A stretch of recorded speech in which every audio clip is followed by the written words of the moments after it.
Promo വീഡിയോസിന്റെ തരംഗമാണ് തമിഴ് സിനിമയിൽ. അതിൽ ഏറ്റവും കൂടുതൽ മികച്ച രീതിയിൽ പ്രൊമോ വീഡിയോസ് എത്തിക്കുന്നതിൽ നെൽസൺ ഉള്ളൊരു പങ്ക് വളരെ വലുതാണ്. ബീസ്റ്റ് ആണെങ്കിലും ജയിലർ ആണെങ്കിലും അതിനു മുമ്പ് വന്നിട്ടുള്ള സിനിമകളിലൊക്കെ ഈ പ്രൊമോ വീഡിയോസിന്റെ ട്രെൻഡ് നമ്മൾ കണ്ടതുമാണ്. അങ്ങനെ ഒരാളുടെ കയ്യിൽ തമിഴ് സിനിമയിലെ ഏറ്റവും വലിയ 2 സൂപ്പർ താരങ്ങളെ കിട്ടുകയാണെങ്കിൽ എന്തായിരിക്കും അതിന്റെ ഔട്ട്പുട്ട് എന്നാണ് ഇന്നലെ വരെ പലരും ഉറ്റുനോക്കിയിരുന്നത്. 47 വർഷങ്ങൾക്ക് ശേഷം കമലഹാസനും രജനികാന്തും വീണ്ടും ഒന്നിക്കുന്ന സിനിമയുടെ പ്രൊമോ വീഡിയോ തന്നെയാണ് സോഷ്യൽ മീഡിയയിൽ കത്തി നിൽക്കുന്നത്.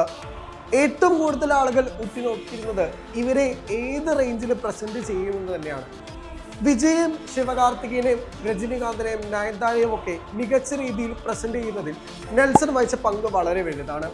ഇവരുടെ കരിയറിലൊക്കെ ഏറ്റവും മികച്ച ഹാൻസം ലുക്ക് കൊണ്ടുവരാൻ നെൽസന് സാധിച്ചിട്ടുണ്ട്.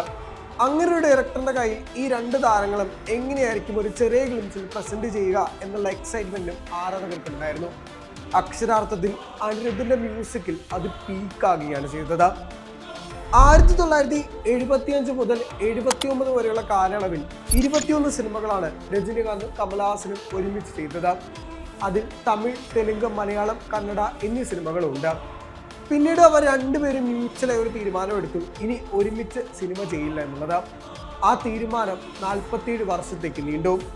പല അവസരങ്ങളിൽ ഇരുവരും സുഹൃത്തുക്കളായി തുടരുകയും ചെയ്തു. ഇവർ രണ്ടുപേരും തമ്മിലുള്ള ചെറിയ രീതിയിലുള്ള തഗ്ഗടികളൊക്കെ നമ്മൾ സാമൂഹ്യ മാധ്യമങ്ങളിൽ കണ്ടിട്ടുള്ളതുമാണ്. ടീസറിൽ കണ്ടതും അത് തന്നെയാണ്. രജനികാന്ത് ഒരു വേദിയിൽ പറയുകയുണ്ടായി, കമൽ തൊട്ടതൊന്നും ഞാൻ തൊട്ടിട്ടില്ല, പക്ഷെ ഞാൻ തൊട്ടതെല്ലാം കമലഹാസൻ തൊട്ടിട്ടുണ്ട്. അങ്ങനെയുള്ള പല റെഫറൻസുകളും പ്രൊമോ വീഡിയോയുടെ ഭാഗമായിരുന്നു. ഒപ്പം അനിരുദ്ധിനെ പറ്റി പറയുമ്പോൾ കരിയറിൽ രജനികാന്തിനും കമലഹാസനും ഏറ്റവും മികച്ച ആൽബംസ് നൽകിയിട്ടുള്ള മ്യൂസിക് ഡയറക്ടറാണ്. അതുകൊണ്ട് നെൽസനുമായുള്ള കോമ്പിനേഷനിൽ തിയേറ്റർ കത്തിക്കുമെന്നുള്ള കാര്യം ഡാം ഷുവറാണ്. മറ്റൊരു വാർത്ത തമിഴ് സിനിമയുടെ 1000 കോടി പ്രതീക്ഷയാണ്. പല താരങ്ങളും പല സംവിധായകരും കിടന്നു പരിശ്രമിച്ചിട്ടും ലഭിക്കാതെ പോയ സംഭവമാണ് 1000 കോടി. 1000 കോടി എന്നത് ശങ്കറിന് പോലും ഇന്ന് സ്വപ്നം കാണാവുന്നതിലും അപ്പുറമായി നിൽക്കുന്ന സാഹചര്യത്തിലാണ് രജനികാന്തും കമലഹാസനും വീണ്ടും ഒന്നിക്കുമെന്നുള്ള വാർത്തകൾ സജീവമാകുന്നത്. ഈ സിനിമ കമലഹാസൻ നിർമ്മിക്കുകയും രജനികാന്ത് അഭിനയിക്കുകയും ചെയ്യുമെന്നാണ് ആദ്യം പുറത്തു വന്നിരുന്നത്.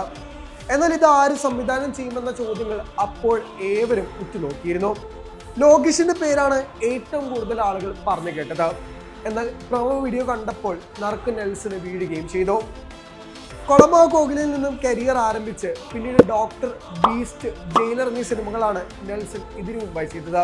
ഇപ്പോൾ ഷൂട്ടിംഗ് പുറത്താക്കിയ ജയിലർ 2 ആണ് നെൽസന്റെ വരാനിരിക്കുന്ന ചിത്രം. ഇതിലെല്ലാം രജനികാന്തിന്റെ പ്രസൻസ് വളരെയധികം പ്രധാനപ്പെട്ടതാണ്. കരിയറിലെ ഏറ്റവും വലിയ ബോക്സ് ഓഫീസ് വിജയമാണ് രജനികാന്തിന് ജയിലറിലൂടെ നെൽസൺ സമ്മാനിച്ചത്. പ്രായത്തിനൊത്ത രജനികാന്തിന്റെ അടുത്തൊന്നും അങ്ങനെ കണ്ടിട്ടില്ലാത്ത രീതിയിൽ പ്രസന്റ് ചെയ്യാൻ നെൽസന് സാധിച്ചു. കമലഹാസനെയും ആ രീതിയിൽ പ്രസന്റ് ചെയ്യാൻ നെൽസന് സാധിക്കുമെന്നാണ് ആരാധകരും പ്രതീക്ഷിക്കുന്നത്. ഉലകനായകൻ കമലഹാസനും സൂപ്പർ സ്റ്റാർ രജനികാന്തും ഒന്നിക്കുമ്പോൾ ബോക്സ് ഓഫീസിൽ എന്താണ് സംഭവിക്കാൻ പോകുക എന്ന പ്രതീക്ഷയിലാണ് ആരാധകരുള്ളത്. പ്രൊമോ വീഡിയോയിൽ കണ്ടത് ഗ്ലിംസ് മാത്രമാണ്. എന്നാൽ ഒരു ഇത്തിരി കൂടെ കൂട്ടി പറയുകയാണെങ്കിൽ അവിടെയും ഷോ സ്റ്റീലർ രജനികാന്ത് തന്നെയായിരുന്നു. പണ്ടും സ്റ്റൈല് കൊണ്ട് എന്നും കമലഹാസന് മുകളിൽ നിൽക്കാൻ പലതവണ രജനികാന്ത് ശ്രമിച്ചിട്ടുണ്ട്. ഓട്ടോമാറ്റിക്കലി അത് സംഭവിച്ചിട്ടുമുണ്ട്.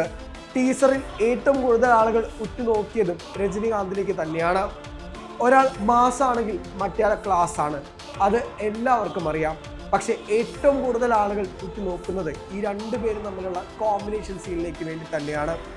എന്നാൽ ടീസറിന്റെ അവസാന ഭാഗത്ത് ചോദിക്കുന്ന ചോദ്യമുണ്ട്, ആരാ നായകൻ? അതിനുവേണ്ടിയുള്ള കാത്തിരിപ്പിലാണ് ആരാധകരും.